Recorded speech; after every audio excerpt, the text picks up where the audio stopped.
ಅಂದುಕೊಂಡಂತೆ ಇದೀಗ ಕರ್ಣ ಮತ್ತೆ ನಿಧಿಯ ಮದುವೆ ಸಹ ಆಗ್ತಾ ಇದೆ. ಅಷ್ಟರಲ್ಲಿ ಇನ್ನೇನು ತಾಳಿ ಕಟ್ಟಬೇಕು ಅಷ್ಟರಲ್ಲೊಂದು ಹೊಸ ಟ್ವಿಸ್ಟ್ ಎದುರಾಗಿದೆ.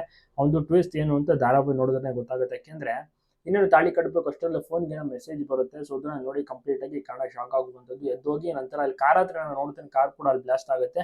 ಹಾಗಾದ್ರೆ ಏನಿದೆ ಅಲ್ಲಿ ಕಾರ್ ಹತ್ರ, ಏನಕ್ಕೆ ಕಾರ್ ಬ್ಲಾಸ್ಟ್ ಆಯ್ತು, ಯಾರ್ ಮೆಸೇಜ್ ಕಳ್ಸಿದ್ದು, ಮೊಬೈಲ್ ಅಲ್ಲಿ ಏನ್ ನೋಡಿ ಕರ್ಣ ಶಾಕ್ ಆಗಿದ್ದು, ಮನೆಯವ್ರಿಗೆಲ್ರಿಗೂ ಕೂಡ ಅರ್ಥನೇ ಆಗ್ತಾ ಇಲ್ಲ. ಈ ಕಡೆ ಒಂದು ಕಡೆ ನಿಧಿ ಕೂಡ ಅಷ್ಟೇ ಎದ್ದು ಓಡೋಗ್ತಾರೆ. ಆ ಒಂದು ಟೈಮ್ ನಲ್ಲಿ ಎಲ್ಲರೂ ಕೂಡ ಅಲ್ಲಿ ಸೇರಿ ನಿಂತ್ಕೊಂಡಿರ್ತಾರೆ ಕುಟುಂಬಸ್ಥರು.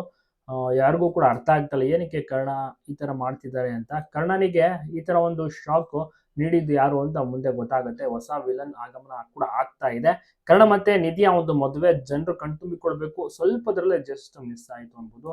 ಈಗ ತಾಳಿ ಕಟ್ಟುವಂತ ಒಂದು ಟೈಮ್ ನಲ್ಲಿ ಈ ರೀತಿಯ ಒಂದು ಎಡವಟ್ಟು, ಅಂದ್ರೆ ಈ ತರ ಒಂದು ಏನು ಶಾಕ್ ಕಾದಿರುವಂತದ್ದು. ಆದ್ರೂ ಕೂಡ ಈಗ ಮದುವೆ ನಡೆಯುತ್ತೆ. ನೀವು ಕೂಡ ನೋಡ್ತಾ ಇರ್ಬೋದು ಎಷ್ಟು ಚೆನ್ನಾಗಿ ಬರ್ತಾ ಇದೆ ಅಂತ. ಎಲ್ಲರೂ ಕೂಡ ನೋಡಿ ಖುಷಿ ಪಡ್ತಾ ಇದ್ದಾರೆ. ಒಟ್ಟಾರೆ ಕರ್ಣ ಮತ್ತೆ ನಿಧಿಯ ಒಂದು ಮದುವೆಯನ್ನ ಕಣ್ತುಂಬಿಕೊಂಡು ಜನರು ಕೂಡ ಎಂಜಾಯ್ ಮಾಡ್ತಾ ಇದ್ದಾರೆ. ಅದ್ಭುತವಾದಂತಹ TRP ರೇಟಿಂಗ್ ಸಹ ಸಿಗ್ತಾ ಇದೆ. ಜನರಿಗೆ ತುಂಬಾನೇ ಖುಷಿ ಸಹ ಆಗ್ತಾ ಇದೆ. ನೋಡಿ ಅವರು ಕೂಡ ಎಂಜಾಯ್ ಮಾಡ್ತಾ ಇದ್ದಾರೆ. ನೀವು ಕೂಡ ನೋಡ್ತಾ ಇದ್ದೀರಾ ಕನ್ನಡ ಧಾರಾವಾಹಿ, ನಿಮ್ಗೂ ಕೂಡ ಇಷ್ಟ ಆಗ್ತಾ ಇದೆಯಾ? ತಪ್ಪದೆ ಕಮೆಂಟ್ ಮಾಡಿ, ಎಲ್ಲ ಕಡೆ ವಿಡಿಯೋನ ಶೇರ್ ಮಾಡೋದನ್ನ ಮಾಡಿ. ವಿಡಿಯೋ ಸೂಪರ್ ಆಗಿ ಬರ್ತಾ ಇದೆ, ಎಲ್ಲರೂ ಕೂಡ ನೋಡಿ ಖುಷಿ ಪಡ್ತಾ ಇದೆ. ಜನರ ಅಚ್ಚುಮೆಚ್ಚಿನ ಒಂದು ಫೇವರಿಟ್ ಧಾರಾವಾಹಿ ಕರ್ಣ ಮತ್ತೆ ನಿಧಿ. TRP ಕೂಡ ಚೆನ್ನಾಗಿದೆ. ಭವ್ಯ ಮತ್ತೆ ಕಿರಣ್ ರಾಜ್ ಅಭಿನಯ ಕೂಡ ಚೆನ್ನಾಗಿದೆ. ನಮೃತ ಅವರು ಕೂಡ ಚೆನ್ನಾಗಿ ನಡೆಸ್ತಾ ಇದ್ದಾರೆ. ಸ್ವಲ್ಪ ದಿವಸ ಅರ್ಜುನ್ ಪಾತ್ರ ಕೂಡ ಬಂತು, ಗಗನ್ ಅವರು ಕೂಡ ತುಂಬಾ ಚೆನ್ನಾಗಿ ನಡೆಸಿದ್ರು. ಸೊ ಈಗ ಎಲ್ಲಾ ಪಾತ್ರಧಾರಿಗಳು ಕೂಡ ತುಂಬಾನೇ ಹೆಸರುವಾಸಿಯಾಗಿದ್ದಾರೆ, ಸಖತ್ತಾಗಿ ಕೂಡ ನಟಿಸಿ ಮಿಂಚುತ್ತಿದ್ದಾರೆ.